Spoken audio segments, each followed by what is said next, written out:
नमस्कार सर्वांना. मी स्मृती माझ्या चॅनलमध्ये तुमचं स्वागत करत आहे. काय मग मैत्रिणींनो, आषाढ तळला की नाही? तुमच्या इकडे याला काय बोलतात? आमच्या इथे या तिखट पुऱ्यांना आषाढ तळणं असं म्हणतात. आमच्या मराठवाड्यात अशा प्रकारे आषाढ तळला जातो. तुमच्या भागामध्ये याला काय म्हणतात? चला तर कमेंट करून मला हे नक्की सांगा. जर माझं रेसिपी तुम्हाला आवडत असतील तर एक लाईक करायला आणि सबस्क्राईब करायला विसरू नका. खूप छान असा हा आषाढ बनून तयार होतो. चला तर लगेच आपण रेसिपीला सुरुवात करूयात. आपण काय लागते ते इथे मी मोठ्या वाटीने 3 वाटी गव्हाचं पीठ घेतलं आहे, 1 वाटी ज्वारीचं पीठ घेतलं आहे आणि अर्धी वाटी बेसन पीठ घेतलं आहे. लसणाच्या पाकळ्या घेतल्यात. चवीनुसार तुम्हाला जेवढी आवश्यकता आहे त्यानुसार तुम्ही मिरच्या घ्या. कसुरी मेथी आहे, पांढरे तीळ, हे मोहनसाठी तेल घेतलेलं आहे. चवीनुसार मीठ, हळद, जिरे आणि ओवा हे आपल्याला साहित्य लागणार आहे. रेसिपीला सुरुवात करूयात. मी इथे एक मिक्सरचं जार घेतलेला आहे. त्याच्यामध्ये मिरच्या आणि लसणाच्या पाकळ्या त्याच्यासोबतच जिरे देखील टाकून घ्यायचं आहे आणि आता हे आपल्याला मिक्सरमध्ये चांगलं बारीक करून घ्यायचं आहे. मी इथे एक मोठी परात घेतलेली आहे आणि याच्यामध्ये 3 वाटी गव्हाचं पीठ घेतलेलं आहे, 1 वाटी ज्वारीचं पीठ आहे आणि अर्धी वाटी बेसन पीठ घेतलेलं आहे. आता हे सगळं आपल्याला एकत्र करून व्यवस्थित असं मिक्स करून घ्यायचं आहे. सगळं एकजीव करून चांगलं असं आपण त्याला मिक्स करून घेऊयात. आता ह्या पिठामध्ये आपण मोहन घालून घेऊयात. मी तेल चांगलं कडकडीत असं गरम करून घेतलेलं आहे आणि आता हे मोहन आपल्याला ह्या पिठामध्ये टाकून घ्यायचं आहे. सगळं आता मोहन टाकून झालेलं आहे. मग आपण चमच्याच्या साहाय्याने हे सगळं व्यवस्थित असं सगळीकडे मिक्स करून घेऊयात. चांगलं मिक्स करून घ्यायचं आणि आता आपण ह्याला हात लावून बघूयात की कसं आहे. जास्त गरम असेल तर नाही जास्त त्याला मिक्स करायचं. तर मी आता हात लावल्यानंतर थोडंसं कोमट तेल झालेलं आहे. आता हे तेल आपल्याला पूर्ण पिठाला एकदम व्यवस्थित असं लावून घ्यायचं आहे.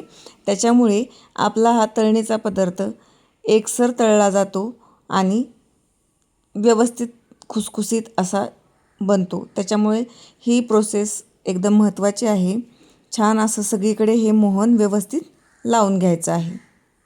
पीठ व्यवस्थित असं मी मिक्स करून घेतलेलं आहे. ह्याच्यामध्ये आपण ओवा टाकणार आहोत. ओवा कधी पण असा हातावरती घ्यायचा आणि असं व्यवस्थित असं त्याला चोळायचं, हे बघा असं, आणि मग टाकून घ्यायचा. ओवा टाकला. आता आपण जे तीळ घेतले होते पांढरे ते देखील ह्याच्यामध्ये टाकून घ्यायचे आहेत. कसुरी मेथी ती देखील अशी हातावरती चोळून आपल्याला टाकायची आहे. त्यामुळे त्याचा फ्लेवर खूप छान असा येतो. त्याच्यामुळे आपण ही कसुरी मेथी हातावरती चोळून अशी ह्याच्यामध्ये घालून घ्यायची आहे. खूप सारी कोथिंबीर टाकायची आहे, त्यामुळे चवीला खूप छान होतात हे. आपण जो ठेचा करून घेतला होता तो देखील ह्याच्यामध्ये टाकून घ्यायचा.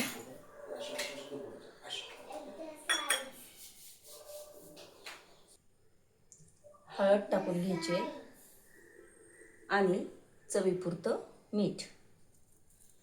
तुम्हाला जर आणखीन ह्याचा कलर छान यावा असं वाटत असेल तर तुम्ही ह्याच्यामध्ये बेडगी मिरची टाकली तरी चालेल. आता हे व्यवस्थित असं मिक्स करून घेऊयात. आपण सगळे एकजीव करून घेऊयात.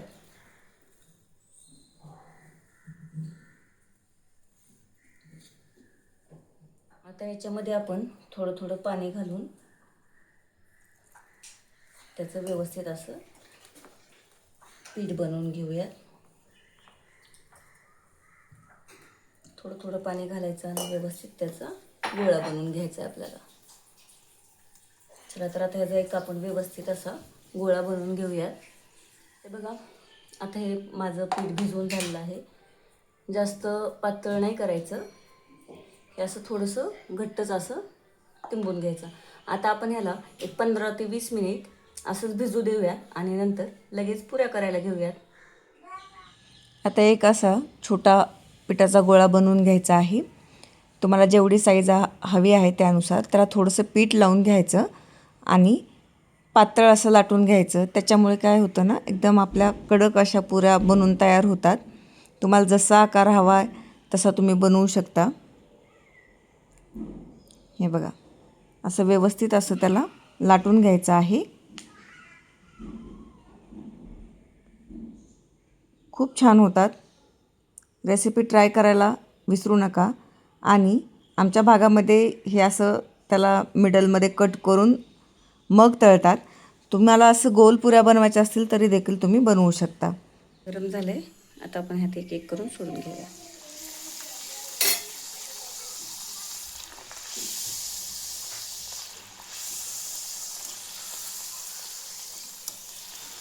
बघा, एकदम फुगून तयार होतात.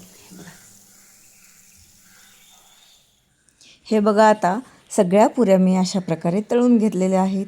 किती छान झालेल्या आहेत. एकदम टम्म अशा फुगलेल्या आहेत. बिलकुल तेल ॲब्सॉर्ब करत नाहीत. खूप छान होतात. चवीला देखील तेवढ्याच छान लागतात. रेसिपी आवडली असेल तर माझ्या चॅनलला लाईक करा. आमच्या भागामध्ये ह्याला आषाढ म्हणतात. तुमच्या भागामध्ये काय म्हणतात ते नक्की सांगा. आणि कोणत्या जिल्ह्यामधून तुम्ही ही माझी रेसिपी बघताय तो जिल्हा कमेंट करायला विसरू नका. असाच माझा छान छान रेसिपी बघण्यासाठी माझ्या चॅनलला सबस्क्राईब करा. तोपर्यंत मस्त खा आणि स्वस्त राहा. भेटू लवकरच. बाय.